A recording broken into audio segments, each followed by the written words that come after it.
आदमी पार्टीच्या प्रीती मेनन यांनी राज ठाकरेंवर निशाणा साधलाय। जनता राज ठाकरेंकडे चित्रपटांमधील अभिनेत्याप्रमाणे पाहते असं सुद्धा वक्तव्य मेनन यांनी केलंय।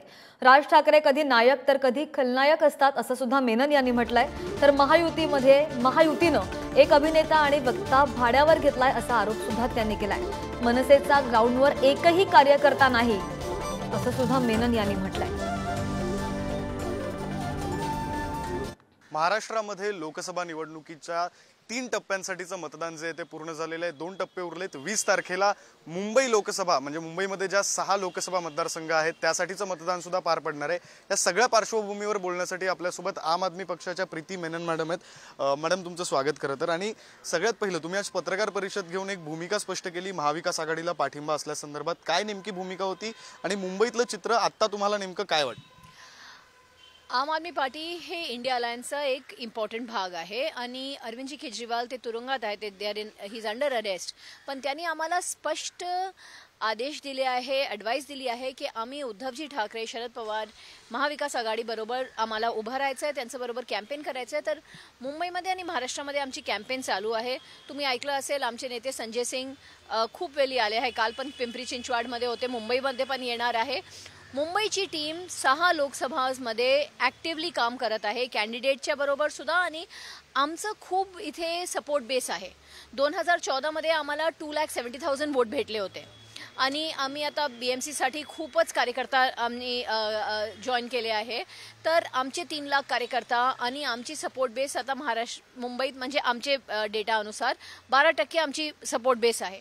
तर त्यांना अप्रोच करून त्यांना कन्व्हिन्स करून आम्ही त्यांना महाविकास आघाडीला वोट करण्यास सांगतोय आणि आमचा अनुभव असा आहे की BJP मुंबईमध्ये 6 सीट्स हारणार आहे हे स्पष्ट दिसत आहे।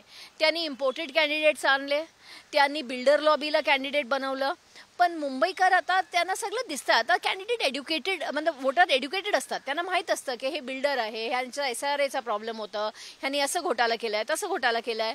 तर जनता खूप वैतागली आहे की एका पक्षामध्ये दुसऱ्या पक्षामध्ये जातात, चौकशी होतात त्यांची, ते चौकशी बंद करतात आणि नंतर त्यांनाच कॅन्डिडेट बनवून पाठवतात।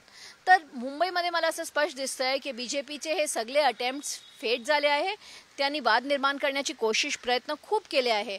मिहीर कोटेचा जाऊन गोवंडीमध्ये करतो, तिकडे हिंदू मुस्लिम करतोय, गुजराती मराठीचा वाद सुरू आहे, पण मुंबईकर एकजूट आहे हे मी सांगू इच्छितो।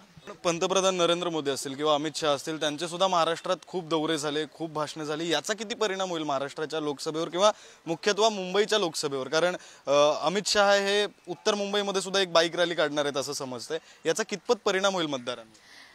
त्यांचे जे भक्त लोक आहेत त्यांना खूप चांगलं वाटेल, आय एम शुअर। पण मुंबईची परिस्थिती आज खूप वेगळी आहे। आज मुंबईत लोकांना असं वाटतं की हे लोक मुंबई महाराष्ट्रातून तोडणार।